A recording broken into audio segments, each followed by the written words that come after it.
Hello friends, welcome back to my channel. So आज के thumbnail और टाइटल को आपने पढ़ ही लिया होगा एंड आप लोग बहुत ज़्यादा क्यूरियस होंगे ये जानने के लिए कि एक्चुअली क्या सिचुएशन है। बट मैं आपको सब कुछ अभी क्लियरली बताऊंगी क्या है, कैसे है, क्या नहीं है, क्या है। तो मैंने सोचा चलिए इस टॉपिक पे आज बात कर लेते हैं, कुछ डिस्कस कर लेते हैं, कुछ शेयर कर लेते हैं एंड हो सके तो आप लोग भी अपने व्यूज़ दीजिएगा, शेयर कीजिएगा। मेरा जो अपना पर्सनल एक्सपीरियंस है वो मैं आप लोगों के साथ शेयर कर रही हूँ एंड आप लोगों का अपना जो एक्सपीरियंस है, आप लोग लाइफ में क्या क्या चीज़ें इससे रिलेटेड फॉलो करते हैं, आप वो मुझसे भी शेयर कर सकते हैं। तो चलिए अब इस वीडियो में आगे बढ़ते हैं एंड इस टॉपिक को डिस्कस करते हैं। आज के टॉपिक का जो नाम है वो है pregnancy, the planning for the baby, planning for the second baby. जिनके पहले बेबी है वो सेकेंड बेबी प्लान कर रहे हैं एंड जो अभी न्यूली मैरिड है या जो जिनका अभी कोई भी बेबी नहीं है वो फैमिली प्लानिंग के लिए सोच रहे हैं। तो मैंने सोचा चलो ये वीडियो बना लेते हैं क्योंकि एक बेबी का एक्सपीरियंस एंड मैरिड लाइफ का एक्सपीरियंस तो मेरे पास है ही, तो थोड़ा बहुत तो मैं उनके साथ शेयर कर ही सकती हूँ। तो जैसे कि आप लोग जानते हैं मेरा एक बेटा है जिसका नाम है शौर्य। अगर आप मेरे रेगुलर व्यूअर हैं तो डेफिनेटली आपने उसे देखा होगा, उसकी हर सिचुएशन आपको पता है। तो वो है 3 साल का एंड मैं आप लोगों से पूछना चाहती हूँ क्या अब ये सही टाइम है कि मैं सेकेंड बेबी प्लान करूँ? क्या 3 साल का अगर शौर्य है तो सेकेंड बेबी होने के लिए मतलब 4 साल का गैप हो जाएगा? क्या 4 साल का गैप कम है? क्या 4 साल का गैप ज़्यादा है? आप लोग मुझे बताइएगा कि बच्चों में एज गैप कितना रहना चाहिए। ये तो एक कॉमन है जो मैं आपसे एक्सपेक्ट कर रही हूँ और जो मेरा पॉइंट ऑफ व्यू है एज गैप के रिगार्डिंग वो भी मैं आप लोगों को बताऊंगी। तो मैंने कुछ टिप्स सोच रखी हैं जो मैं फॉलो करती आ रही हूँ एंड वही मैं आपसे शेयर करूँगी कि अगर आप फैमिली प्लान करना चाहते हैं अपना फर्स्ट बेबी, सेकेंड बेबी, तो आपको किन किन चीज़ों का ध्यान रखना चाहिए। तो चलिए स्टार्ट करते हैं टिप नंबर 1 से। जो टिप नंबर 1 है वो सबसे मेन टिप है, वो है एज ऑफ मदर। जो एक मदर है उसकी क्या एज है। पुराने लोग जो होते हैं वो बोलते हैं जल्दी शादी करके जल्दी बच्चे कर लो। ऐसा क्यों बोलते हैं? There must be some reason. I know कि पुराने लोगों की थोड़ी सी सोच पुरानी होती है बट हर चीज़ को हम सोच पुरानी से नहीं लिंक कर सकते। कुछ चीज़ों के लॉजिकल रीजंस भी होते हैं। मैंने किसी डॉक्टर से किसी से राय नहीं ली है लेकिन पुराने लोगों से बात करके एंड अपनी पर्सनल लाइफ के एक्सपीरियंस से मुझे भी लगता है कि लड़कियों को जो बेबी है वो जल्दी एज में कर लेनी चाहिए। अब ये नहीं है कि 18 या 20 की एज में कर लेनी चाहिए, लेकिन ये है कि 25 से लेके 30 की एज में अगर आप टाइमली बेबी कर लो, चाहे फर्स्ट बेबी चाहे सेकेंड बेबी, तो आपको जो है डिफ़िकल्टी कम आएगी, चाहे कंसीव करने में हो, चाहे आपकी प्रेगनेंसी को 9 मंथ्स होल्ड करने में हो। क्योंकि जैसे कि आप सब लोग जानते हो लेडीज़ के अपने हार्मोनल चेंजेस होते हैं, इम्बैलेंस होते हैं, मेनोपॉज की सिचुएशन आती है, तो ये सब चीज़ें काफ़ी ज़्यादा अफेक्ट करती हैं एक लेडी की प्रेगनेंसी को। तो हाँ, मुझे भी लगता है कि आप जितनी यंग एज में बेबी प्लान कर लेते हो उतना ही बेहतर है। तो मदर की एज मेरे अकॉर्डिंग 25 to 30 होने चाहिए एंड आप लोग भी बताइएगा आपको क्या लगता है। एंड जो टिप नंबर 2 है या जो सजेशन है वो ये है कि age of your first child. अगर आपका पहला एक बच्चा है तो उस बच्चे की क्या एज है ये भी आपको अपने दिमाग में रखना होगा, क्योंकि ये ना हो कि आपका जो सेकंड बेबी हो और जो फर्स्ट बेबी हो उनकी एज गैप में बहुत ज़्यादा डिफरेंस आ जाए।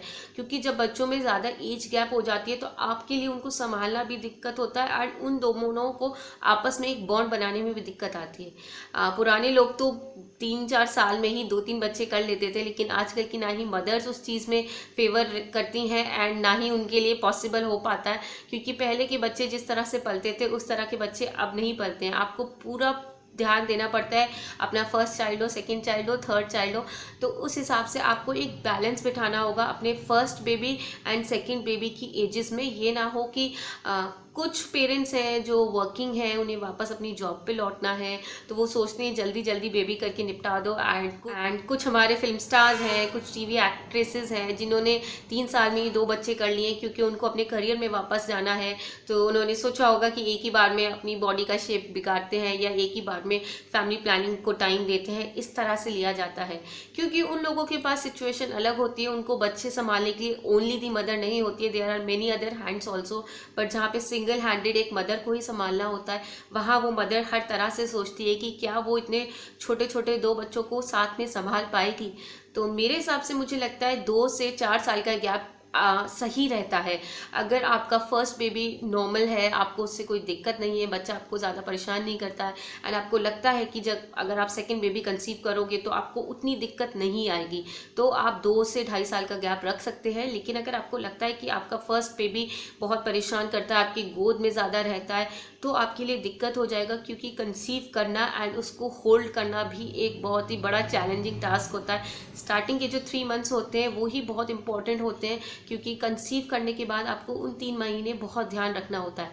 एंड अगर आपका बच्चा गोद में ज़्यादा रहता है या ज़्यादा आपको फिजिकली एक्टिव रखता है, तो आप उतना अपने सेकेंड बेबी को, अपनी प्रेगनेंसी को उस तरह से ध्यान नहीं दे पाएंगे जैसे आप देना चाहते हैं। तो अगर ऐसी सिचुएशन है तो आप थोड़ा सा ज़्यादा गैप कर सकते हैं, 3, 4, 5, 6 भी कर सकते हैं। मैं किसी को सजेस्ट करने वाली नहीं होती हूँ, बट मुझे लगता है कि बहुत ज़्यादा गैप नहीं होना चाहिए। इतना होना चाहिए कि आपस में दोनों बच्चों का बैलेंस बैठ जाए। तो मैक्सिमम 6 साल है एंड मिनिमम 2 साल है मेरे अकॉर्डिंग, एंड 4, 5, 6 जैसा आपकी सिचुएशन बने, आप उस हिसाब से सेकेंड बेबी प्लान कर सकते हैं। थर्ड एक इम्पॉर्टेंट सजेशन ये है कि आपका जो फर्स्ट बेबी है, कैसी उसकी हेल्थ है, आपको उसकी हेल्थ का भी ध्यान रखना पड़ेगा। अगर आपका पहला बच्चे में कुछ वीकनेस है, मतलब उसको जल्दी इन्फेक्शन होता रहता है, वो हर समय बीमार रहता है, तो आप उस समय सेकेंड बेबी प्लान मत कीजिए, क्योंकि आपको अपनी प्रेगनेंसी पे भी ध्यान देना होगा। एंड अगर आप प्रेगनेंसी पे ज़्यादा ध्यान देंगे तो आप अपने फर्स्ट बेबी पे उस तरह से ध्यान नहीं दे पाएंगे। तो अगर आपको लगता है कि आपका फर्स्ट बेबी अब भी इतना स्टेबल नहीं है कि आप उसके साथ मैनेज कर सकते हैं सेकेंड बेबी को, तो मैं आपको सजेस्ट करूँगी कि आप सेकेंड बेबी तब तक प्लान मत कीजिए जब तक आपकी फर्स्ट बेबी की हेल्थ बेटर नहीं हो जाती। आपको लगता है कि अब आप मैनेज कर सकती हैं एंड अब आपका बच्चा इतना थोड़ा सा सेल्फ डिपेंडेंट हो गया है कि हर समय वो आपकी गोदी में नहीं चढ़ेगा या हर समय वो आपको भगाएगा नहीं। एंड छोटे बच्चों के साथ एक सबसे बड़ी दिक्कत रहती है रात को जगाने वाली। तो ऑब्वियस सी बात है कि अगर आपका बच्चा आपको पूरी रात जगाता है तो आपके लिए रेस्ट तो आपको कभी मिलेगा ही नहीं। एंड प्रेगनेंसी में ऐसा होता है कि आपको कभी कभार बहुत ज़्यादा नींद आती है, कुछ मेडिकेशंस भी होती हैं जिसकी वजह से नींद आती है, और कुछ सिम्टम ऐसा होता है कि उसकी वजह से भी आपको नींद आती है। तो अगर आप अपनी सेकेंड प्रेगनेंसी में अपना ध्यान नहीं रख पाएंगे तो इट इज़ बेटर कि आप उस चीज़ को लेटर ऑन में ही प्लान करें जब सब कुछ स्टेबल हो। यहाँ पर सिर्फ आपको बेबी की हेल्थ का नहीं देखना है, हेल्थ आपको अपनी खुद की भी देखनी है। बीइंग अ मदर आपको ये भी देखना है कि क्या आप फिजिकली इतने स्टेबल हैं, आप इतने फिजिकली फिट हैं कि आप कंसीव कर सकते हैं एंड उस प्रेगनेंसी को आप कैरी ऑन कर पाएंगे। तो मदर एंड चाइल्ड दोनों की ही हेल्थ के लिए बेटर होगा कि जो कंसीविंग मदर है उसकी हेल्थ का पूरा ध्यान रखा जाए।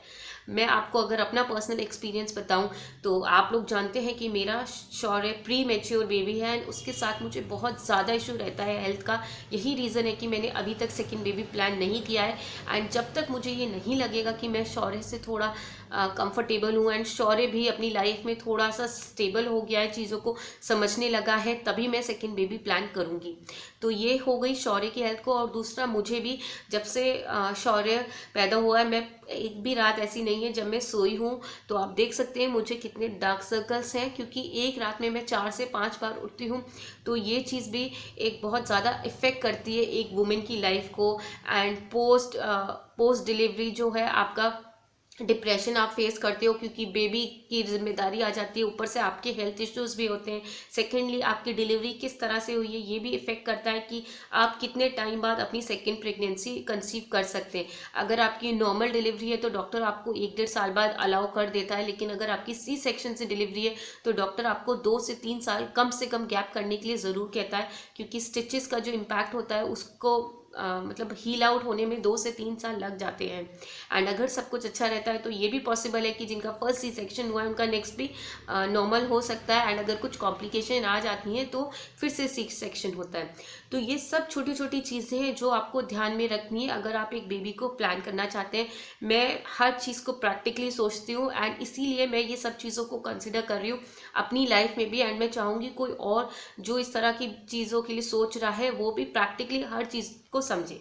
नेक्स्ट जो इम्पॉर्टेंट टिप और पॉइंट है वो है आपकी फाइनेंशियल कंडीशन। बड़े लोग, पुराने लोग ये कहते हैं अरे बच्चे पैदा कर दो वो तो पल जाएंगे, बट आजकल बच्चों को पलना और पालना इज़ नॉट सो ईजी। उनकी हर छोटी बड़ी ज़रूरत पूरी करना, उनकी मेडिकेशंस, उनकी एजुकेशन, उनकी डे टू डे एक्सपेंसेस जो भी होते हैं, हर चीज़ के लिए आपको पैसे चाहिए। तो आपको ये भी देखना होगा कि आप अपने फर्स्ट बेबी को क्या लाइफस्टाइल दे रहे हैं, क्या ईटिंग हैबिट्स हैं, किस तरह की एजुकेशन वो ले रहा है, उसकी क्या क्या फाइनेंशियल रिक्वायरमेंट्स है, आपकी फैमिली की अर्निंग क्या है, आप कितना अर्न कर रहे हैं, आपके पार्टनर कितना अर्न कर रहे हैं। आपको हर चीज़ को कैलकुलेट करना पड़ेगा, क्योंकि जो एक्सपेंसेस बढ़ते हैं वो बहुत ज़्यादा होते हैं। फर्स्टली जो आपके फर्स्ट 9 मंथ होते हैं प्रेगनेंसी के, उसमें ही बहुत ज़्यादा चीज़ें होती हैं। आपका अल्ट्रासाउंड होता है, बहुत सारे ब्लड टेस्ट होते हैं, डॉपलर होता है, बहुत सारी चीज़ें होती हैं।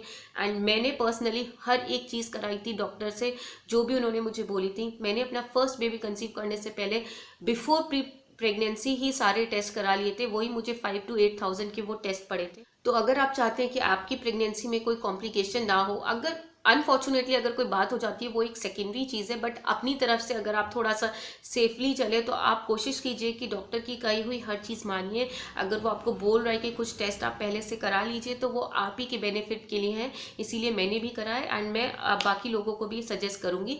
तो वो एक एक्सपेंस था जो कंसीव करने से पहले ही था। उसके बाद कुछ मल्टीविटामिन चलती हैं, फिर आप कंसीव कर लेते हो, आपका मिसकैरेज ना हो जाए उसके लिए कुछ मेडिसिन चलती हैं, फिर आपकी ईटिंग हैबिट्स चेंज होती हैं, आपकी लाइफस्टाइल चेंज होती है, बहुत सारे एक्सपेंस आ जाते हैं। आपके खुद के एक्सपेंस बहुत बढ़ जाते हैं। उसके साथ साथ आपका अगर फर्स्ट बेबी है तो उसके एक्सपेंस बढ़ते जाते हैं। वो जितना बड़ा होता जाता है, उसके स्कूल के खर्चे, उसके टॉयज़ का खर्चा, बहुत सारे खर्चे होते हैं जो बढ़ जाते हैं। तो हमें उन सबको मैनेज करना होगा। एंड फ्यूचर में जब आपका सेकंड बेबी होगा, क्या वो नॉर्मल होगा, क्या वो ऑपरेशन से होगा, ये भी एक एक्सपेंस ही है। अगर नॉर्मल है तो 10-20 हज़ार में हो जाएगा, ऑपरेशन है तो 1-2 लाख लग सकते हैं। तो आपको हर चीज़ को देख के ही आगे चलना पड़ेगा। अगर आपको लगता है कि करेंटली आप इतना नहीं हो कि आप एक साथ इतने पैसे निकाल पाओ, या आपने कहीं और पैसे इन्वेस्ट कर रखे हैं एंड आपको करेंटली ही फाइनेंशियली दिक्कत हो रही है, तो आपको फ्यूचर में और दिक्कत हो सकती है। तो हर चीज़ को आपको मैनेज करना पड़ेगा, तभी आपको फैमिली प्लानिंग करनी पड़ेगी। नेक्स्ट जो चीज़ आपकी प्रेगनेंसी को अफेक्ट करती है वो है आपकी फैमिली कंडीशन। जी हाँ, आप किस तरह की फैमिली में रहते हैं ये भी बहुत ज़्यादा इफेक्ट करता है। आप न्यूक्लियर फैमिली में रहते हैं, आप बाहर रहते हैं, आप अपने हस्बैंड के साथ रहते हैं, आप जॉइंट फैमिली में रहते हैं, आप कैसे फैमिली में रहते हैं, आपका किस तरीके का रिलेशनशिप है अपने इन लॉज की फैमिली के साथ, अपने पेरेंटल फैमिली के साथ, आपको कहाँ ज़्यादा कंफर्टेबल रहता है, आप किस तरह से किसके साथ कितना कंफर्टेबल है, ये सब चीज़ बहुत मैटर करती है। क्योंकि आप जिस तरह की भी फैमिली में रहेंगी वो चीज़ कहीं ना कहीं इफेक्ट करेगी आपकी प्रेगनेंसी को। अगर आप अकेले रहते हैं तो आपको अपना बच्चा भी अकेले देखना है, अपनी प्रेगनेंसी भी अकेले सेटल मतलब मैनेज करनी है, एंड अपना घर भी आपको अकेले ही मैनेज करना है। तो वहाँ पे आपको ये सब देखना है कि क्या आप अकेले ये सब मैनेज कर पाएंगे, और अगर नहीं तो आपको किसकी हेल्प लेनी है, अपनी इन लॉज की साइड से लेनी है, मदर की फैमिली से लेनी है, हस्बैंड से क्या सपोर्ट आप एक्सपेक्ट कर रहे हो, या आपको फुल टाइम की मेड रखनी है, ये सब कुछ आपको देखना पड़ेगा। अगर आप जॉइंट फैमिली में रह रहे हो तो आपको कुछ तरह की हेल्प भी मिलेगी, बट कुछ तरह की बाउंडेशन भी होगी। तो ये सब चीज़ें आपकी प्रेगनेंसी, आपकी डिलीवरी, हर चीज़ को इफ़ेक्ट करेगी। तो अगर आप बेबी प्लान करें तो इन सब एस्पेक्ट्स को ज़रूर ध्यान में रखिए एंड उसी के अकॉर्डिंग प्लान करें। And last and the most important thing, जब बच्चा होना है वो तभी होगा। ये पुराने लोगों की कहावत है कि जब होना होगा, जब भगवान ने देना होगा तब हो जाएगा। बट हर चीज़ इस तरह से नहीं होती है, आपको कुछ ना कुछ प्लानिंग करके चलनी पड़ती है। एंड ये वो सारे टिप्स हैं जो मैंने शेयर किए, जो मुझे पर्सनली लगते हैं। इसके अलावा कुछ टिप्स आपके पास हो तो आप भी शेयर कीजिएगा। एंड लास्ट एक टिप और है कि आप स्ट्रेस फ्री लाइफ जिए, हैप्पी रहें, खुश रहें, दूसरों को खुश रखें, तो डेफिनेट सी बात है आपकी लाइफ बहुत ही सेटल डाउन रहेगी। एंड जब भी आप कंसीव करेंगे आप भी हेल्दी रहेंगे, आपका बेबी भी हेल्दी रहेगा, आपके घर में एक अच्छा हैप्पी इन्वायरमेंट रहेगा। तो हर चीज़ का पॉजिटिव इम्पैक्ट आएगा आपके ऊपर, आपके फर्स्ट बेबी पे, आपके सेकंड बेबी पे एंड आपकी पूरी फैमिली पे। तो इस चीज़ का भी ज़रूर ध्यान रखिएगा सारी टिप्स को फॉलो करने के साथ साथ। तो फ्रेंड्स, ये था मेरा कुछ पर्सनल एक्सपीरियंस अपनी डिलीवरी, अपनी प्रेगनेंसी के रिगार्डिंग, एंड वही मैंने आपके साथ शेयर किया है। आप में से जो भी प्लानिंग करना चाहते हैं तो इन चीज़ों को ध्यान रखिए, एंड मैं भी जब भी प्लान करूँगी, जब भी कुछ गुड न्यूज़ होगी, डेफिनेटली मैं आपके साथ शेयर करूँगी। बट करेंटली एज सच कुछ नहीं है, ना ही मैं प्रेग्नेंट हूँ, ना ही मैंने कुछ प्लान किया है। बट हाँ, I am thinking over it, let's see कि ये सब चीज़ हम कब डिसाइड करते हैं, क्योंकि हर किसी की अपनी सिचुएशन होती है। तो अभी मेरी सिचुएशन कुछ और है। जैसे जैसे चीज़ें सेटल डाउन होंगी, I will definitely go for the second baby also. तो यही था मेरा एक छोटा सा व्लॉग, एक इन्फॉर्मेशन जो मैंने आपके साथ शेयर की। आपको आई होप अच्छी ज़रूर लगी होगी, एंड कुछ ना कुछ तो हेल्प मिली ही होगी। तो प्लीज़ अपने व्यूज़ ज़रूर दीजिएगा, एंड अगर अच्छा लगे तो लाइक कीजिएगा। एंड जो भी न्यू व्यूअर्स हैं, प्लीज़ मेरे चैनल को सब्सक्राइब कीजिए with the bell button, so that आपको मेरी सारी लेटेस्ट वीडियोज़ की अपडेट मिलती रहे, एंड इसी तरह से आप मेरी वीडियोज़ को देखते रहें। So thank you so much for watching. Bye bye.